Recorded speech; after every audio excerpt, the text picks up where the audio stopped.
ದಿನದಿಂದ ಒಂದು ಪ್ರಾಡಕ್ಟ್ನ ಬುಕ್ ಮಾಡಬೇಕು ಅಂದ್ಕೊಂಡು ಕೊನೆಗೂ ಬುಕ್ ಮಾಡಿದ್ದೆ. ಸೊ ಇವತ್ತು ಬಂದಿದೆ. ಇವತ್ತು ಹೇಗಿದೆ ಅದು ಪ್ರಾಡಕ್ಟು, ತುಂಬ ಚೆನ್ನಾಗಿದೆಯಾ ಚೆನ್ನಾಗಿಲ್ವಾ, ಪೈಸಾ ವಸೂಲು ಆಗುತ್ತಾ ಇಲ್ವಾ ಅಂತ ಪ್ರಾಡಕ್ಟ್ನ ಓಪನ್ ಮಾಡಿ ನೋಡೋಣ.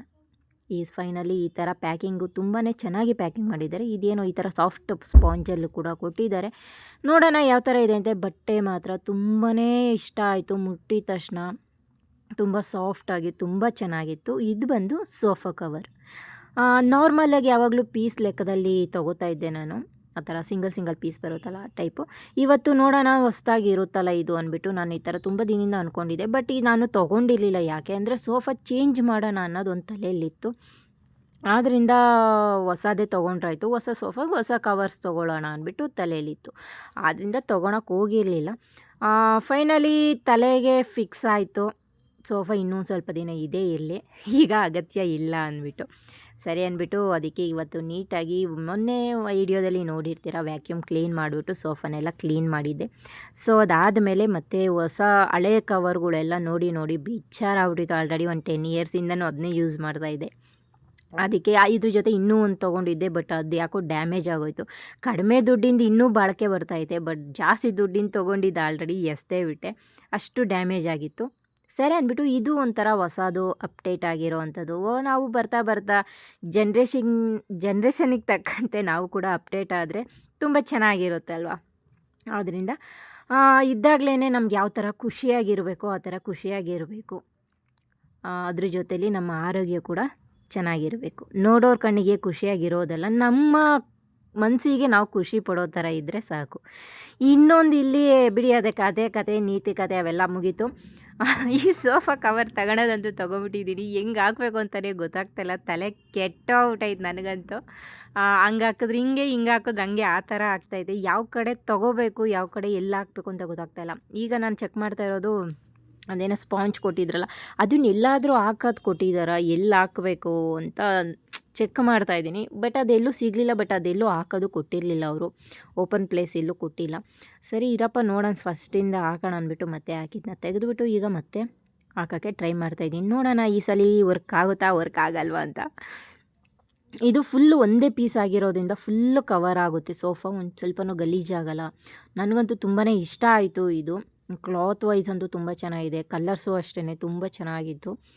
ಇದು ಮಾಸ್ಲಿಗೆ ಚೆನ್ನಾಗಿರುತ್ತೆ. ಫೈನಲಿ ಈಗ ಒಂದು ಯೋಚನೆ ಮಾಡಿ ಹಾಕ್ತಾ ಇದ್ದೀನಿ. ಹೆಂಗೆ ಹಾಕ್ತೀನಿ ಅಂತ ಗೊತ್ತಿಲ್ಲ. ಕೆಳಗಡೆ ದಾರಗಳು ಕೂಡ ಕೊಟ್ಟಿದ್ದಾರೆ ಕಟ್ಟೋಕ್ಕೆ. ಹೆಂಗೆ ಅಂತ ತಲೆ ಕೆಟ್ಟೋಗ್ಬಿಡ್ತು ನನಗಂತೂ. ಅಂದರೆ ಈಗ ಒಬ್ಬಳೇ ಇರೋದಕ್ಕೆ ಓಕೆ, ಇನ್ನು ಮಕ್ಕಳಿದ್ದಿದ್ರೆ ಅವ್ರ ಮೇಲೆ ರೇಗಾಗ್ಬಿಡ್ತಿದ್ನೇನೋ. ಏಕೆಂದರೆ ಒಬ್ಬರೇ ಇದ್ದಾಗ ನಾವು ನಮ್ಮನ್ನೇ ನಾವೇ ಬೈಕೊಂಡು ಏನೋ ಒಂದು ಮಾಡಿಬಿಡ್ತೀವಿ. ಒಬ್ಬರ ಜೊತೆಯಲ್ಲಿದ್ದಾಗ ಅವರೊಂದು ಸಜೆಷನ್ ಕೊಡ್ತಾರೆ, ಅದು ನಮಗೆ ಹಿಡಿಯಲ್ಲ. ಸೊ ಆವಾಗ ಸ್ವಲ್ಪ ಕಿರಿಕಿರಿ ಅನಿಸ್ಬಿಡುತ್ತೆ.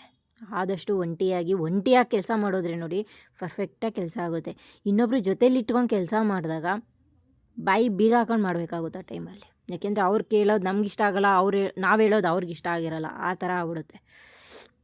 ಸೊ ಈಗ ಹಾಕ್ತಾಯಿದ್ದೀನಿ, ಹಿಂಗೆ ಎಲ್ಲ ಸಿಗಿಸ್ತಾಯಿದ್ದೀನಿ. ಬಟ್ ಇನ್ನೂ ಅಷ್ಟು ಪರ್ಫೆಕ್ಟಾಗಿ ಬಂದಿಲ್ಲ. ನೋಡೋಣ ಹೆಂಗೆ ಹಾಕೋದು ಅಂತ. ನೀವು ಇದೇ ಥರ ಸೋಫಾ ಯಾರಾದರೂ ಯೂಸ್ ಮಾಡಿದರೆ ನಿಮಗೂ ಇದೇ ಥರ ಆಗಿತ್ತಾ ಅಂತ ಕಮೆಂಟ್ ಬಾಕ್ಸಲ್ಲಿ ತಿಳಿಸಿ. ನಮ್ಮ ಸೋಫಾ ಎಷ್ಟು ವೆಯ್ಟ್ ಇಲ್ಲದೆ ಇರೋ ಕಾರಣ ಆರಾಮಾಗಿ ಜರುಗಿಸ್ ಏನೋ ಒಂದು ಮಾಡಿ ಹಾಕ್ಬಿಡ್ಬೋದು. ಅದನ್ನೇನು ಮಾಡ್ಬೇಕಂತ ಗೊತ್ತಾಗ್ತಾಯಿಲ್ಲ. ಆಮೇಲೆ ಡಿಸೈಡ್ ಮಾಡಿಬಿಟ್ಟು ಸಂದಿಗೆ ಅಲ್ಲಿ ಸಂದಿ ಇರುತ್ತಲ್ಲ ಸೋಫಾ, ಸಂದಿಗೆ ಸಿಕ್ಕಿಸಿ ಆ ಬಟ್ಟೆ ಜರುಗ್ದಂಗೆ ಆ ಥರ ಕೊಟ್ಟಿರ್ಬೋದು ಅಂತ ನಾನೇ ಯೋಚನೆ ಮಾಡಿಬಿಟ್ಟು ಅದನ್ನು ಮಾಡ್ತಾಯಿದ್ದೀನಿ ಈಗ. ನೋಡಿ ನಿಮಗೆ ಬೇಜಾರಾಗಿರ್ಬೋದು, ಏನು ಮಾಡ್ತಾವಳಪ್ಪ ಇವಳು ಅಂತ. ಸೊ ಕ್ಷಮೆ ಇರಲಿ, ಏನು ಮಾಡ್ತಾಯಿದ್ದೀನಿ ಅಂತ ನನಗೆ ಗೊತ್ತಾಗ್ತಾಯಿಲ್ಲ.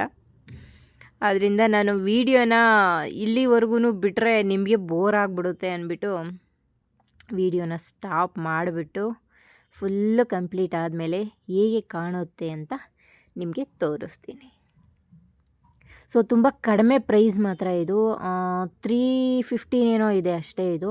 ಬಟ್ ಇದು ಫುಲ್ಲು ಫೈನಲಾಗಿ ಪರ್ಫೆಕ್ಟಾಗಿ ನಾವು ಫಿಟ್ ಮಾಡಿದ ಮೇಲೆ ತುಂಬಾ ಚೆನ್ನಾಗಿ ಕಾಣುತ್ತೆ. ಹೊಸ ಸೋಫಾ ಥರನೇ ಕಾಣುತ್ತೆ. ಈಗ ಒಂದು ರಾಯಲ್ಲಾಗಿ ಸೋಫಾಗಳು ಕಾಣಿಸ್ತಾವಲ್ವ, ಆ ಥರ ಕಾಣಿಸ್ತಾ ಇತ್ತು.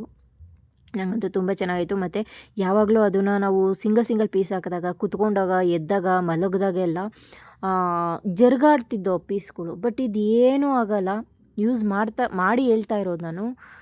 ಸ್ವಲ್ಪನೂ ಜರುಗಾಡಲ್ಲ, ಏನಿಲ್ಲ. ಏಕೆಂದರೆ ಕೆಳಗಡೆ ಎಲ್ಲ ಟೈ ಮಾಡಿರ್ತೀವಲ್ವ ನಾವು, ಅಂದರೆ ಕಟ್ಟಿರ್ತೀವಲ್ವ ಕಟ್ಟಿರೋದು, ಆದ್ದರಿಂದ. ಸೊ ಫೈನಲ್ ಟಚ್ ಯಾವುದಿದೆ ಅಂತ ತೋರಿಸ್ತೀನಿ ನೋಡಿ.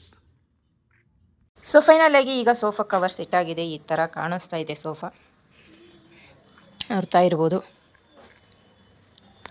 ಇದಿನ್ನೂ ಇಲ್ಲಿ ರಿಂಕಲ್ ಬಂದಿದೆ. ಬಟ್ ರಿಂಕಲ್ ಬರಬಾರ್ದು ಅಂತ ನನ್ನ ತಲೆಯಲ್ಲಿದೆ. ಬಟ್ ಇನ್ನು ಹೆಂಗೆ ಅಂತ ಗೊತ್ತಿಲ್ಲ. ಮೇ ಬಿ ಇನ್ನೂ ದೊಡ್ಡ ಸೋಫಾ ಇರ್ತಾವಲ್ಲ, ಅದಕ್ಕೆ ಸರಿ ಹೋಗುತ್ತೆ. ಇದಕ್ಕೆ ಕುಷನ್ಸ್ ಇದೆ ಸದ್ಯಕ್ಕಿದ್ದು, ಆದ್ದರಿಂದ ಸದ್ಯಕ್ಕೆ ಇದನ್ನೇ ಇಟ್ಟಿದ್ದೀನಿ. ಮತ್ತು ಅಲ್ಲೇನೋ ಇದನ್ನು ಕೊಟ್ಟಿದ್ರಲ್ವಾ, ಇದನ್ನ ಇಲ್ಲಿಟ್ಟಿದ್ದೀನಿ.